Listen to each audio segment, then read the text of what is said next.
함께 보실 말씀 시편 51편 1절에서 19절 함께 교독하고 19절을 마치겠습니다.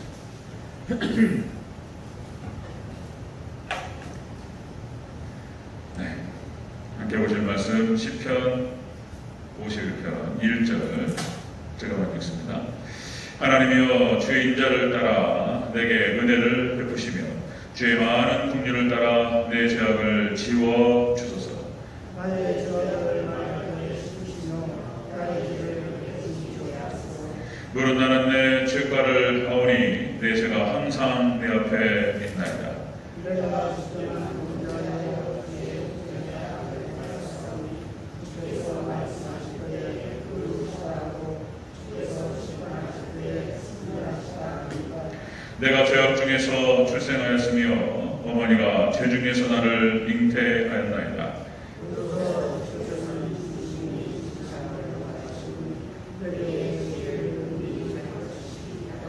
우슬처럼 나를 정결하게 하소서. 내가 정하리이다.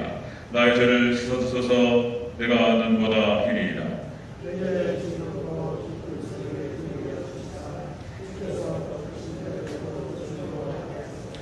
주의 얼굴을 내 죄에서 돌이키시고 내 모든 죄악을 지워 주소서.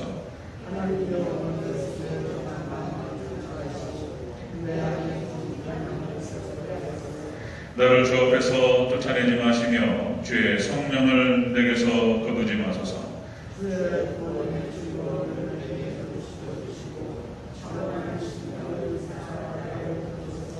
그리하시면 내가 범죄자에게 주의 도를 가르치리니 죄인들이 주께 돌아오리이다.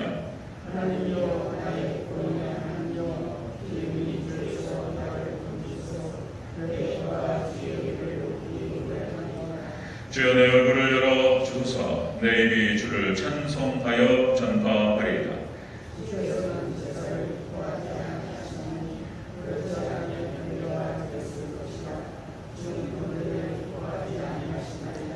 하나님께서 구하시는 제사는 상한 심령이라. 하나님이여 상하고 통회하는 마음을 주께서 멸시하지 아니하시리이다.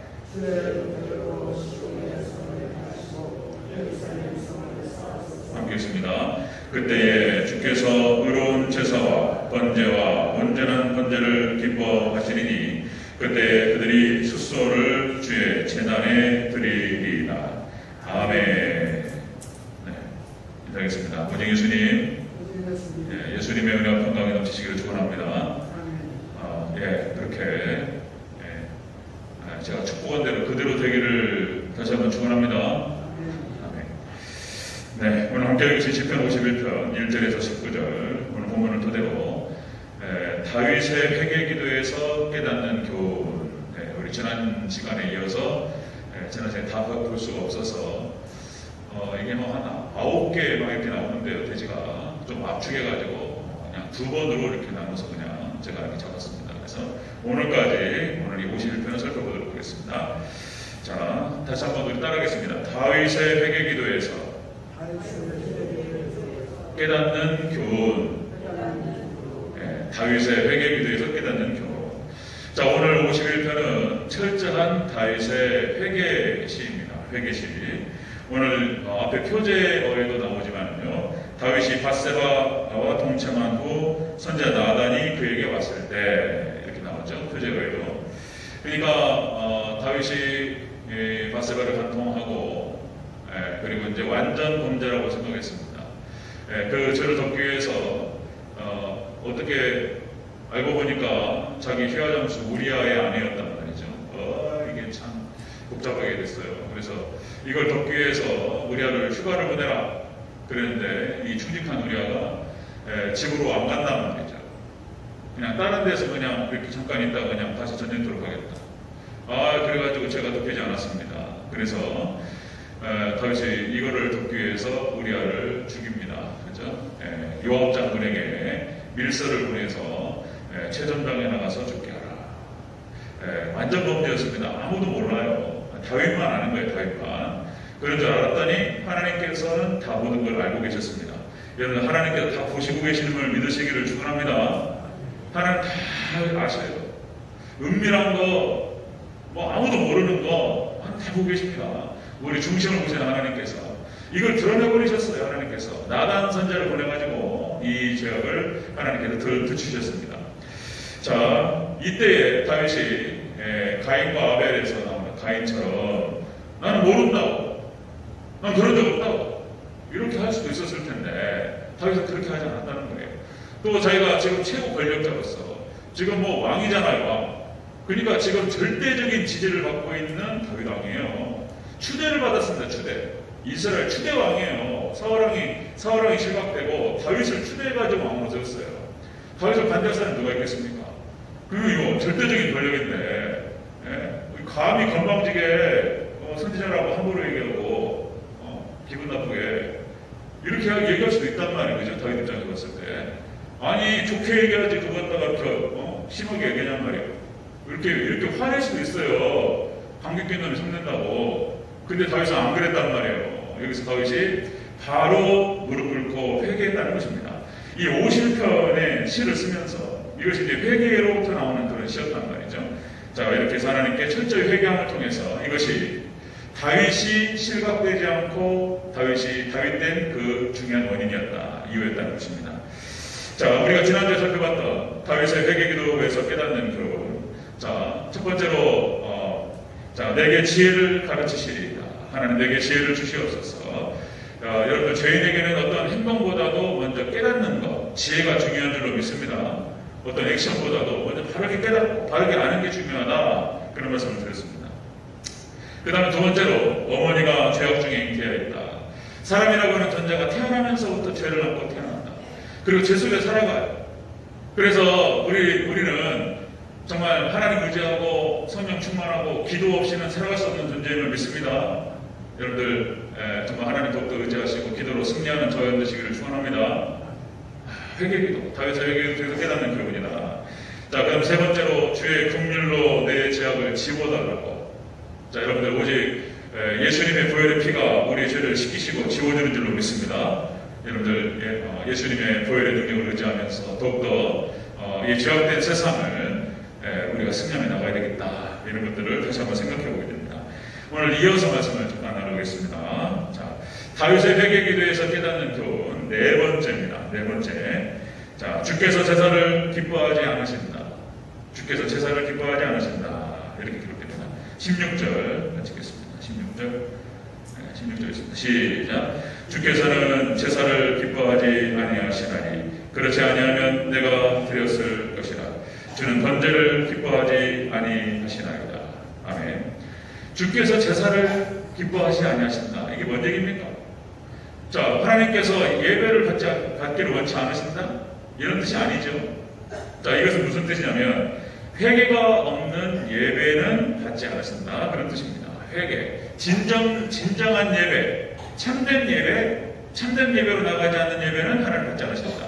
회개, 결단이 없는 예배는 하나님 받지 않으신다. 이런 뜻입니다. 자, 여러분들 우리가 형식적인 제사를 드릴 수 있다 그랬습니다. 하나님께 나아가는데 그냥 형식적으로 그리고 믿음 없이 하나님께 제사를 드릴 수 있다. 그래서 형식적인 예배 그리고 믿음 없는 예배는 하나님께서 받지 않으신다 그랬습니다. 또다시 가인과 아벨에서 나오죠. 하나님께서 가인의 제사를 받지 않으셨습니다. 제가 새벽 예배 때도 말씀을 드리지만은 자, 여러분들 예배의 참 좌소, 예배를 드릴 때 우리가 무엇으로 예배를 드리냔 말이에요. 하나님께 받으시는 예배가 어떤 예배냔 말이에요. 무엇으로 알 수 있냔 말이에요. 그건 우리 마음을 보시고 안단 말이에요. 우리 중심을 보시고. 우리 중심은 여러 가지 형태로 드러납니다. 그 사람의 마음이 여러 가지 형태로 드러나요. 숨길 수가 없어요.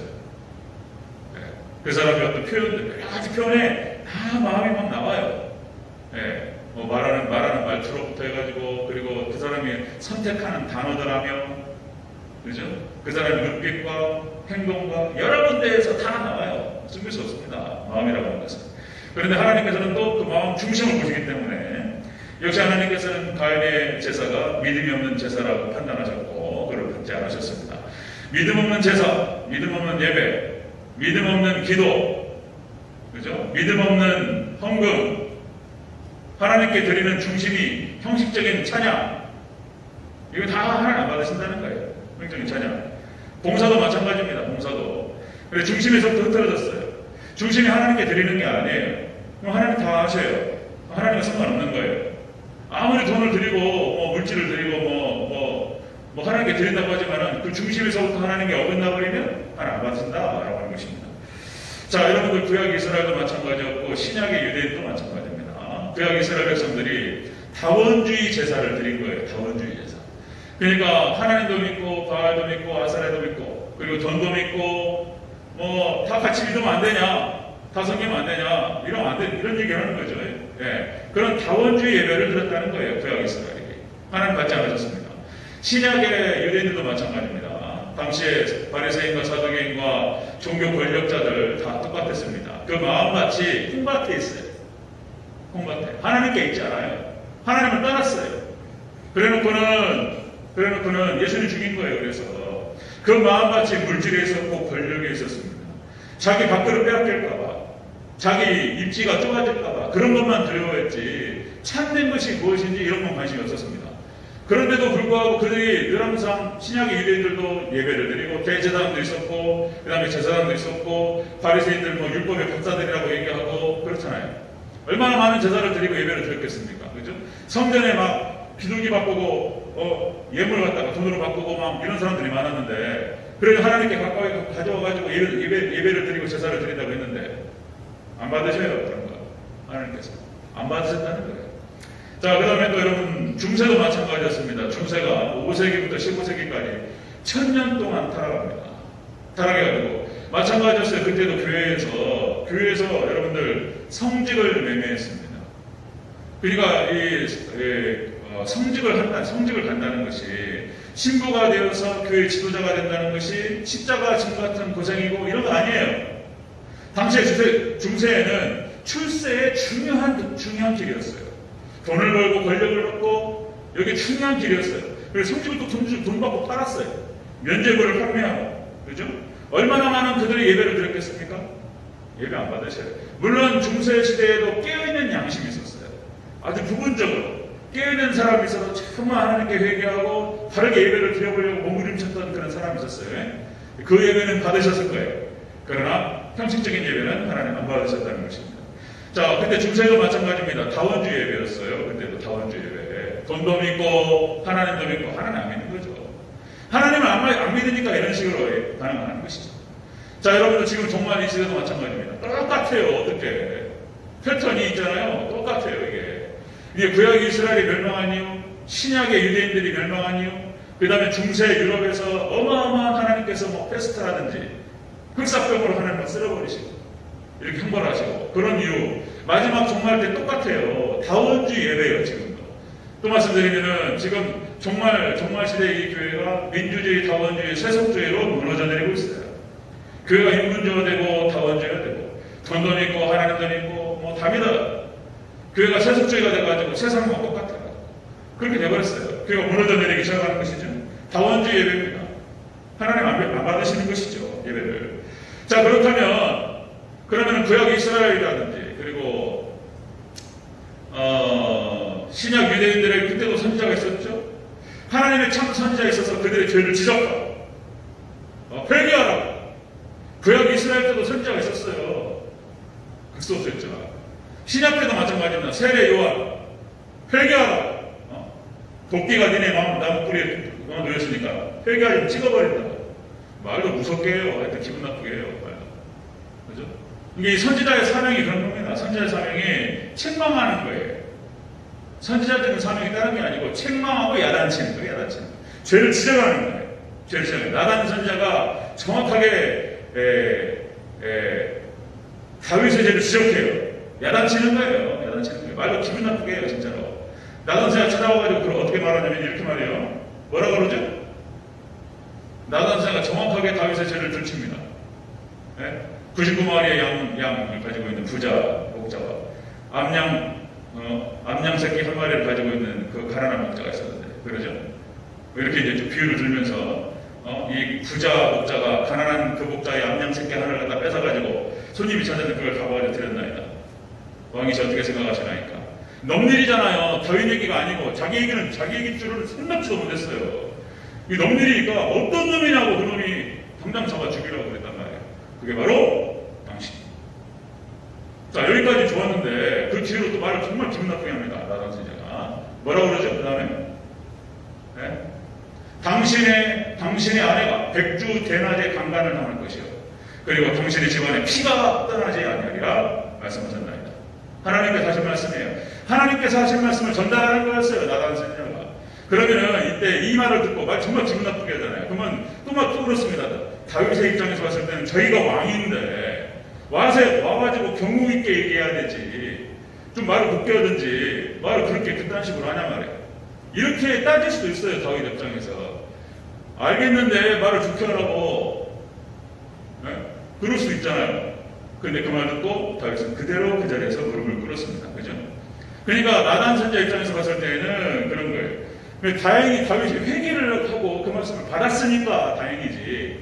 만약에 사울왕이라든지 아합왕이라든지 이런 재수없는 왕 걸려가지고 그런 얘기 면전에 다 했다가 그대로 죽어요, 그냥. 그죠? 이런 싸가지 없는 해가지고 잡아 죽이라! 그러면 어떻게 하겠어요? 그죠? 다행히 다윗왕이 그 말을 듣고 무너졌으니까. 이게 선지자적인 사명이라고 하는 것이 어려운 거예요, 그래서. 선지자 사명이. 어렵습니다. 그러니까 여러분들, 구약의 선지자 중에서 다 어려웠어요. 이사야, 에레미야는 눈물의 선지자고. 그렇게 해서 죄를 지어가고 책망하고 야단치다가 그리고 고생을 너무 많이 했어요. 목에 갇히고 두드러 맞고 귀싸대기만 맞고 건방지게 함부로 얘기한다고 재수없게 부정되게 얘기한다고 예레미야 선지자 그렇게 고난당했어요. 그죠? 이게 구약의 선지자 고통당하고 세례 요한도 함부로만 말하다가 죽었잖아요. 예수님도 함부로 말씀하시다가 그죠? 돌아가시고 그런 거예요. 선지자의 삶이 모세도 어려웠어요. 모세도 어떻게 얼마나 고생을 많이 마음고생 얼마나 많이 했는가. 우리 민수기 살펴보는데 그죠? 모세가 그러잖아요. 어저께 우리가 봤던데 모세가 자 민수기 11장에서 그렇게 하나님께 기도합니다. 아이고 하나님 못하겠습니다. 그래버려요 모세가. 차라리 저를 죽여주시옵소서. 나보고 어떻게 하라고 하나님께서 이렇게 고난을 시키냐고 하나님. 그렇게 하나님께 하소연한다니까요. 나를 이 자리에서 데려가달라. 그렇게 기도합니다. 이게 선지자적인 사명이 어려워요. 이게 잘 회개를 하면 한 영을 얻는 건데 그럼 보람이 되고 한 영을 살리는 거예요. 근데 이게 삐뚤어지는 순간 위기에 처하는 것이 선지자입니다. 이것이. 자, 그런데 여러분들 또 뒤집어서 생각하면 구약의 이스라엘이 망하는데 가장 일조했던 사람이 누구냐면 거짓 선지자들이었어요. 구약 이스라엘이 망하는 데 있어서 가장 그 지대한 역할을 했던 사람들이 거짓 선지자들. 사탕 발림만 하는 거예요. 좋은 얘기만 하고 괜찮습니다. 이런 얘기만 하는 거예요. 그냥 괜찮은 줄 아는 거예요. 그리고 책망하고 야단치고 이런 사람들은 막 다 고난당하는 거예요. 그냥 아무도 얘기 안 해. 구약 이스라엘 상황이 그런 거였습니다. 아무도 얘기 안 해요. 얘기하면 괜히 두드러맞는데 뭐 어떻게 얘기하는 거예요. 그러니까 이제 얘기를 안 해버려요. 그냥 다 숨어버려요. 그냥. 말씀의 기갈이 찾아옵니다. 그리고 이스라엘이 망했던 것이죠. 자, 우리가 다윗의 회개 기도를 통해서 깨닫는 교훈이 무엇인가? 회개가 없는 예배는 하나님 안 받으신다는 것입니다. 여러분들 하나님 앞에 참된 마음으로 진정된 마음으로 우리 죄를 회개하면서 하나님께 참된 예배를 드리는 저와 여러분 되시기를 축원합니다. 우리 여기서 그래서 그 중요한 걸 하나 깨닫는 거예요. 회개 정말 하나님 안 받으실 수 있다는 거예요. 하나님과 상관없는 예배가 될 수 있다는 거예요. 우리가 회개하고 결단하고 뭔가 말씀을 통해서 하나님께서 주시는 말씀이 있다면 깨닫고 회개해야 돼요. 그 예배를 받으신다는 것입니다. 자, 5번째 보겠습니다. 5번째. 자, 다윗의 회개 기도에서 깨닫는 교훈 5번째. 내 안에 정직한 영을 새롭게 하소서. 이렇게 얘기합니다. 10절을 같이 읽겠습니다. 10절. 시작. 하나님이여 내 속에 정한 마음을 창조하시고 내 안에 정직한 영을 새롭게 하소서. 아멘. 내 안에 정직한 영을 새롭게 하소서. 다윗이 이 말은 뭐냐면 성령님께서 우리 마음을 새롭게 하신다는 거예요. 자, 하나님의 말씀과 예수님의 생명이 우리 가운데 옵니다. 하나님의 말씀이 선포되고 그 말씀 정보가 우리 가운데 오므로 통해서 그 말씀을 깨닫고 그 말씀 붙듦을 통해서 생명이 들어오는 거예요. 그리고 성령께서 우리 가운데 임하실 줄로 믿습니다. 그것이 그렇게 삼일체 하나님께서 우리 마음을 새롭게 하시고 기경하시고 그리고 새롭게 빚으신다는 거예요. 자, 이렇게 얘기를 하는 것이죠. 여기서 새롭게 하다라고 하는 뜻이 원어 뜻이 그런 뜻입니다. 원어가 수리하다 그런 뜻이에요. 수리하다. 수리하고 새로 짓다. 성전 재건이잖아요. 성전 재건. 그러니까 이제 이스라엘이 완전히 성전이 무너져 버렸어요. 예루살렘이 회파되고 망해버렸습니다. 70년 하나님께 때리셨어요. 그러니까 하나님께서 죄를 짓고 막 보통 하나님 때리셔요. 그런데 무작정 무한대로 때리는 게 아니에요. 그것도 어떤 기간이 차면 용서하세요. 우리가 죄로 넘어지잖아요. 끝나요. 근데 어느 순간 하나님 용서하시고 풀어주셔요. 이것도 하나님 은혜예요. 하나님 감사하시기를 축원합니다. 하나님 은혜가 있어요. 70년 만에 돌아가지고 성전을 재건해요. 자, 그러니까 이 새롭게 하다는 뜻이 그런 뜻입니다. 그러니까 우리의 무너진 심령이 수리되다. 우리 무너진 심령을 수리하고 그리고 새로 짓다 이런 뜻입니다. 자, 여러분들 사무엘상 11장 거기에 어떤 장면이 나오냐면 사무엘이 이렇게 표현해요. 사무엘이 하나님께 사무엘을 통해서 이스라엘을 건지시는데 블레셋에게 너무나 고통당했어요. 그러니까 이제 이스라엘 백성들이 가나안 땅에 들어가지고 우상숭배하고 이러니까 약화돼요. 힘이 떨어져요. 그러니까 블레셋이라든지 다른 부족들이 와가지고 농사짓는 거 뺏어가 버려요. 약화해가요. 버젓이 와가지고 말타고 와가지고 창고 뒤져가지고 딱 쌀 같은 거 이렇게 수확물들 있잖아요. 그러면 짊어지고 나가버려요. 그거 우리 건데 이거 있네. 가버려 그냥. 못 막는다니까 그거를요. 이스라엘 백성들이 하나님을 온전히 섬길 때에는 강력했어요. 감히 그런 것들이 오질 못했다니까요. 그런데 이스라엘 백성들이 우상 숭배하고 이게 약화돼 힘이 약해져요. 그러니까 이런 것들이 와가지고 막 약탈을 하고 막 별짓을 다 하는 거예요. 그냥 너무 죽겠는 거죠 진짜. 하나님 좀 살려주시옵소서. 그러니까 하나님, 자, 사무엘을 통해서 다시 이스라엘을 재건해요. 이런 표현이 나옵니다. 자, 사무엘이 백성에게 이르되 뭐라 우리가 길갈로 가서 나라를 새롭게 하자. 아멘. 나라를 새롭게 하자. 그러니까 길갈이 어디입니까? 길갈이 무슨 의미가 있죠? 이스라엘 백성들이 가나안 땅에 들어갈 때에 요단강을 건너가지고 길갈로 가서 뭘 하죠? 길갈로 가서 할례를 해요. 할례. 그 할례를 받으면서 여러분들 있잖아요. 저한테 맞아요? 맞아요? 저요? 구약은? 뭐라고?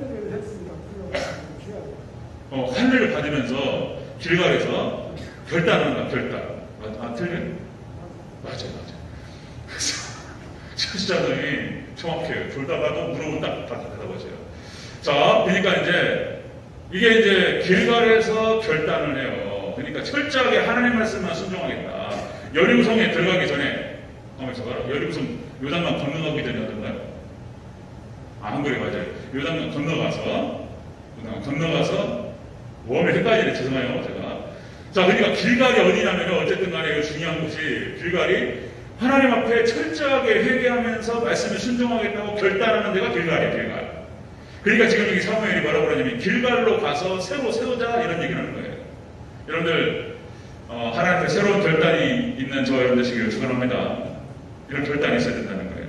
자, 에레미야 애가서에서 또 에레미야 애가 5장 21절에서 이렇게 표현합니다. 여호와여 우리를 주께서 돌이키소서 그리하시면 우리가 주께 돌아가겠사오니 우리의 날들을 다시 새롭게 하사 옛적 같게 하옵소서. 에레미야가 웁니다. 그러면서 하나님 우리를 새롭게 해달라고 그렇게 기도해요.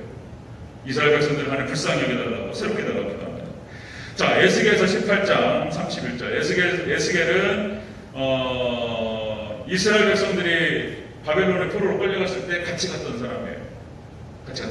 그리고 거기에서 선지자 역할을 했던 사람입니다. 이 에스겔이 이렇게 표현합니다. 에스겔 18장 31절. 너희는 너희가 범한 모든 죄악을 버리고 마음과 영을 새롭게 할지어다. 이스라엘 족속아 너희가 어찌하여 죽고자 하느냐. 마음을 새롭게 하지 않으면 죽는다. 이런 얘기를 하는 거예요. 마음을 새롭게 하지 않으면 죽는다. 자, 사도행전 3장 19절에서 여러분들 베드로가 설교를 하면서 이렇게 표현합니다. 자, 그러므로 너희가 회개하고 돌이켜 너희의 죄사함을 받아라. 이렇게 이같이 하면 새롭게 되는 날이 주 앞에서 이룰 것이요. 회개하면 하나님께서 너희를 새롭게 하시겠다. 자, 그냥 너무나 이 죄로 말미암아 성령께서 역사하시니까 많은 사람들이 이를 어찌할꼬 우리 어떻게 해야 되냐. 그러니까 베드로가 그 해답을 얘기한 거예요. 죄를 회개하고 죄 없이 함을 받으라. 그리하면 자, 새롭게 되는 날이 주 앞에서 이룰 것이다. 자, 우리가 회개할 때 참된 회개와 참된 결단을 할 때 하나님께서 우리를 새롭게 하실 줄로 믿습니다. 이렇게 하라는 거예요. 여러분들 여러분들, 하나님이 우리를 떠나시고 성령님 떠나시면은요, 비참해지는 거예요. 예. 여러분, 삼손이 마찬가지입니다. 삼손이 힘을 쓸 때마다 그렇게 표현 나온다고 그랬죠. 삼손이 엄청난, 어마어마한 인간의 힘이 아니에요. 어마어마한 힘을 쓸 때마다 기록되는 것 중에 그 표현이 나와요. 여호와의 영이 삼손과 함께 하시네. 그러니까 그냥 어dim이 가나의 문짝을 뜯어버려 그냥. 낙의 특병 하나로 1,000명을 때려주게요. 이런 얘기들이 여호와 영이 함께 하시기 때문에 가능한 줄로 믿습니다. 그게 그렇게 얘기했어요. 근데 하나님께서 여호와 영이 떠나버렸어요. 네, 그러니까 그냥 그 즉시 삼손은 비참해졌습니다. 사울왕도 마찬가지입니다. 사울왕도 하나님께 기름부으셔서 세우셨는데 철저히 불순종했어요. 하나님 말씀을 벗어나버렸어요. 그냥 하나님께서 사울왕을 떠나시니까 그냥 귀신 사단마귀가 사로잡아버려 그냥 돌아버려 미쳐버립니다. 사울왕이 이런 일이 벌어져요. 하나님이 떠나시면 우리 비참해집니다. 사단에게 그냥 사로잡혀가지고 그냥 휘둘려버려야 돼요. 여러분들 하나님께서 우리와 하늘 함께 하시고 여러분 하나님과 동행하는 저와 여러분 되시기를 축원합니다. 하나님 떠나시면 이렇게 된다는 거예요. 자, 다윗의 회개 기도를 통해서 우리가 깨닫는 것이 그럽니다. 회개가 없는 예배는 하나님 받습니다. 두 번째, 성령님께서 우리 심령을 새롭게 하셔야 된다는 거예요. 새롭게. 세 번째 보겠습니다. 여섯 번째. 자, 다윗의 회개 기도를 통해서 깨닫는 경우 여섯 번째. 하나님께서 구하시는 제사는 상한 심령이라 이렇게 말씀하십니다. 17절 읽겠습니다. 시작.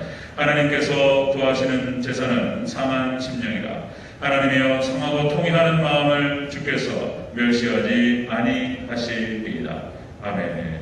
하나님께서 구하시는 제사는 상한 심령이라. 이 말은 가난한 심령으로 하나님께 나와야 될 것을 얘기합니다. 가난한 심령. 자, 여러분들 마태복음 5장 8복이 나오죠. 거기에서 심령이 가난한 자는 복이 있나니 천국이 저들의 것이며 애통하는 자는 복이 있나니 온유한 자는 복이 있나니 그 다음에 의에 줄이고 목마른 자는 복이 있나니 쭉 나오죠. 이 8복이 전에도 말씀드렸던 거지만 거듭난 사람의 마음의 심리 상태를 갖다 보여주는 거예요. 8가지. 이 8이라고 하는 숫자가 뭐라고 그랬죠? 의미가? 재탄생 그랬습니다. 재탄생. 그러니까 할례도 8일 만에 향하는 거예요. 8자라는 이 숫자가 다 의미가 있어요. 성경적인 숫자예요. 성경적인 숫자.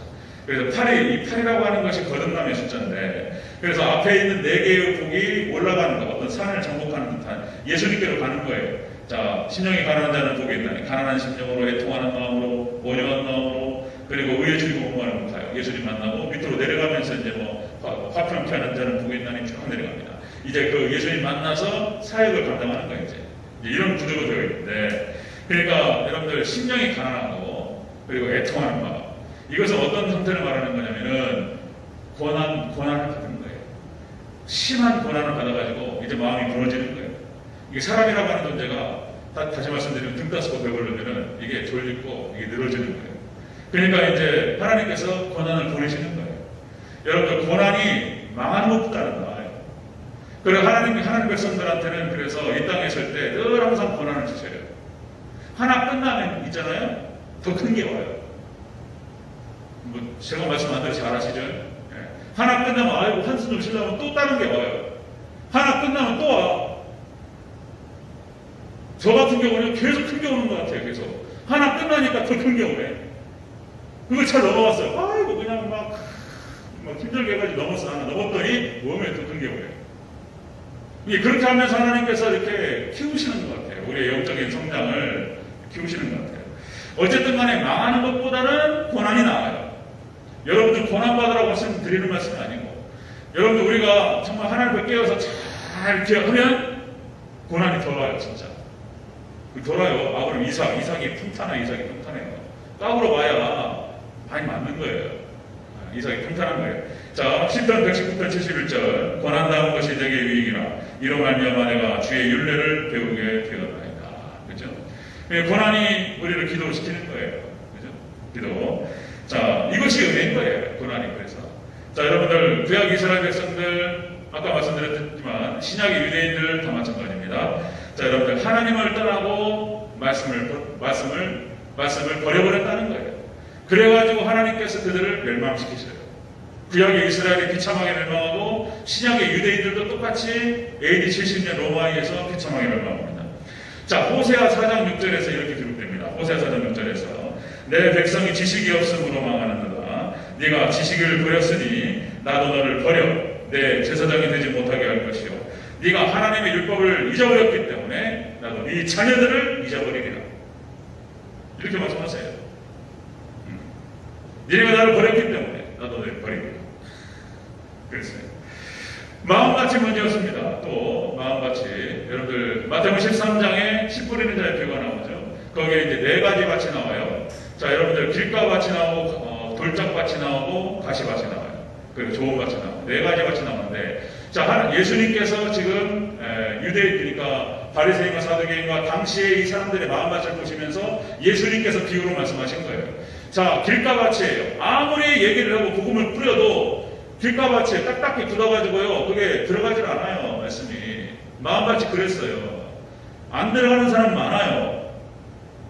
이게 말씀을 저도 여기서 해보잖아요. 죄송해요. 제가 설교를 얼마나 많이 해봤겠습니까?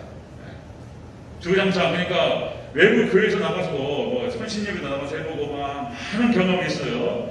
이렇게 쫙 하면은 쫙 들어가는 케이스가 있어요. 똑같은 설교인데, 물론 거기서 하나의 성령의 역사가 또 다르기도 하고요. 똑같은 설교예요. 근데 제 컨디션도 또 차이가 있을 수도 있고, 어디는 그냥 말씀이 쫙 들어가지고 말씀이 막 받아가지고 막 역사하는 게 보여요. 어디는요 튕겨 똑같은 말씀인데 길가밭이 있어요. 아무리 뿌려도 들어가질 않아요. 그 다음에 돌짝밭이 있어요. 돌밭이에요. 돌밭, 자갈밭이에요. 그래 이게 씨를 뿌렸더니 조금 내려가가지고 이렇게 하다가 밑에도 다 돌짝밭인 거예요. 흙 밑에도. 그러니까 뿌리가 없어가지고 말라버려요. 예수님이 하신 말씀입니다. 가시밭이 있어. 가시밭 쭉 뿌렸더니 이것이 내려가지고 이것이 올라왔어요. 올라왔는데 세상의 염려와 재물의 유혹 때문에 자라지는 못해요.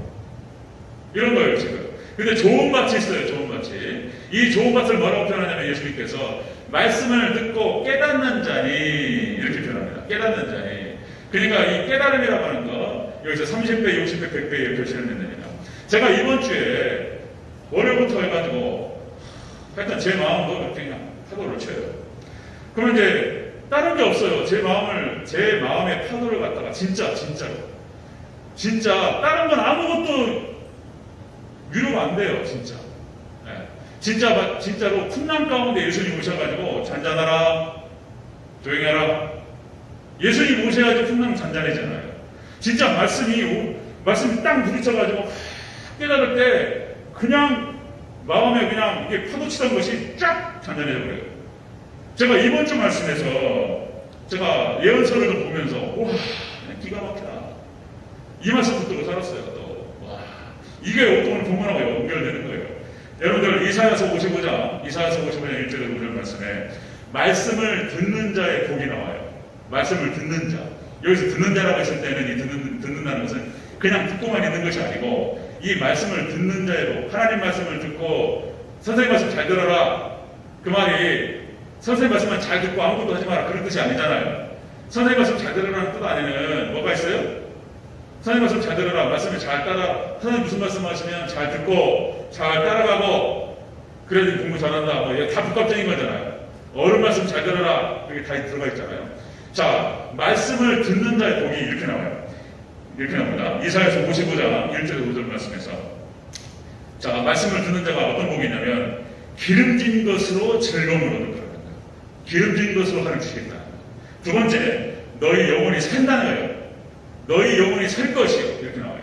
자, 너희가 말씀을 잘 들으면 너희 영혼이 살 것이고 기름진 것으로 즐거움을 얻을 것이고 그 다음에 세 번째로 네가 영원롭게 되리라 그래요. 할렐루야. 우리가 하나님 말씀을 잘 들으면 정확하게 이 말씀대로 될 줄로 믿습니다. 기름진 것으로 즐거워 우리의 영혼이 살고 우리가 영화롭게 된다는 거예요. 영광스럽게 된다. 그 다음에 또 한 가지가 스가랴서 6장 9절 5절. 이게 스가랴서가 계시록하고 짝이 되는 거예요. 그래가지고 이 스가랴서의 8대 환상이 나옵니다. 제가 이거를 지금 금방 말씀드린 거 다 지금 설교를 해가지고 한 번씩 말씀을 나눌 거예요. 너무나 좋아가지고 자, 스가랴서 6장 9절에서 15절 말씀이 이렇게 나옵니다. 이것도 본문에 딱 나와요. 15절에 그렇게 표현이 나와요. 여호와의 말씀을 듣는 자가 이와 같으리라. 그러면서 뭐라고 그러냐면요. 자, 여호와의 말씀을 듣는 자이고 바벨론에서 돌아와가지고 요시아의 집에 들어가요. 이게 상징적인 얘기입니다. 바벨론에서 돌아와서 요시아의 집에 들어가리라. 요시아는 여러분 히스기야, 여호사밧, 요시아 이스라엘의 성군 중에 한 명이에요. 요시아의 집에 들어간다고 하는 것은 여러분들 존귀해진다는 뜻이에요. 바벨론 포로에서부터 돌아와서 죄악에 포로된 상태로 돌아와서 네가 존귀하게 될 것이다. 아멘. 말씀을 듣는 자는 이런 복을 받는다는 거예요. 두 번째, 자, 싹이라는 사람이 여호와의 전을 건축하리라. 이 싹이 뭐냐면 씨예요, 씨. 그러니까 이것도 상징적인 얘기예요. 싹이라는 사람이 누굴까요? 예수님이에요, 예수님. 자, 이 싹이라는 사람이 나와가지고 여호와의 전을 건축하리라. 이렇게 나와요. 그러니까 자, 말씀을 잘 듣는 사람한테는 이렇게 예수님께서 오셔가지고 우리 심령에 성전을 건축한다는 거예요. 할렐루야. 성전을 건축했어요. 세 번째 뭐냐면은 자, 여호와의 말씀을 듣는 자 왕권과 제사장권이 회복이 되고 평화만 있으리라. 이렇게 얘기해요. 제 마음속에서 막 그 충격이, 은혜의 충격이 그냥 왕권과 제사장권이 회복이 되면서 평화만 있으리라 그런 얘기예요. 예수님의 통치가 회복됨으로 말미암아서 천국, 예수님의 은혜와 평강만 넘치겠다는 거예요. 여기에서 왕권과 제사장권이 나오는데 선지자는 안 나와요. 예수님께서 산중직을 감당하시는데 왕직과 제사장직과 선지자직이에요. 예수님 사역이. 예수님의 사역을 갖다가 받아가지고 이렇게 그 사역을 감당하는 이 사도들이 왕직과 제사장직과 선지자직이 있는 거예요. 그런데 여기 본문에 스가랴서 6장 9절 15절까지 왕권과 제사장권이 회복이 된다는 거예요. 선지자직이 안 나와요. 이게 무슨 말이냐면 책망이 더 이상 없어요. 말씀을 듣는 자는 책망이 없다는 거예요. 책망도 없고 야단치는 것도 없고 꾸중받는 것도 없다는 거예요. 선지자가 안 나온다니까요. 오직 왕권과 제사장권만 회복이 되어서 평화만 있으리라. 할렐루야. 여러분들 말씀만 잘 들으시기를 주님으로 축원합니다. 아멘. 그게 주시오. 아멘. 이거 보면서 이거 진짜 말씀만 잘 붙들고 정말 말씀만 잘 따라가면 되겠구나. 이런 위로를 받았어요. 여러분들 똑같이 위로가 있으시기를 축원합니다. 아멘. 자, 말씀 정리하겠습니다. 자, 다윗의 회개 기도를 통해서 우리가 깨닫게 되는 거, 회개가 없는 예배는 하나님 안 받으십니다. 하나님 안 받으십니다. 두 번째, 어제 성령님을 통해서만이 우리 심령이 새롭게 되고, 삼일째 하나님을 통해서만이 우리 심령이 새롭게 되고, 세 번째, 자, 그렇게 하기 위해서 우리는 가난한 심령으로 하나님께 나가야 될 줄 믿습니다. 말씀 붙들고 하나님께 그런 거예요. 제가 교육받았던 한 가지만 말씀드리면, 말씀 붙들고 잘 죽자. 말씀 붙들고 죽으면 그게 살 길이다. 이렇게 받았던 거예요. 말씀 붙들고 죽는다는 거는 것이 말씀 붙들고 뭐 사지로 가고 이런 게 아니고, 말씀을 붙들고 자기 욕심 죽이고 자기 적용을 죽이고, 말씀 붙들고 자기 생각 죽이고, 그죠? 자신의 욕심 죽이고 자기 죄를 죽이고 이런 걸 말하는 거예요. 말씀 붙들고 사달과 메석과 아벤노고처럼 던져버려 그냥 자신을. 근데 거기가 살 길이 나는 거예요. 여러분 똑같습니다. 말씀 거리는 금방 또 제가 깨달은 말씀도 결국은 다른 게 아니고 신명기 28장과 레위기 26장 말씀의 순종회복과 말씀의 불순종의 저주를 갖다가 다시 얘기하는 거예요. 하나님께서 다시 반복하시는 거예요. 여러분 말씀 밖에 없는 줄로 믿습니다. 말씀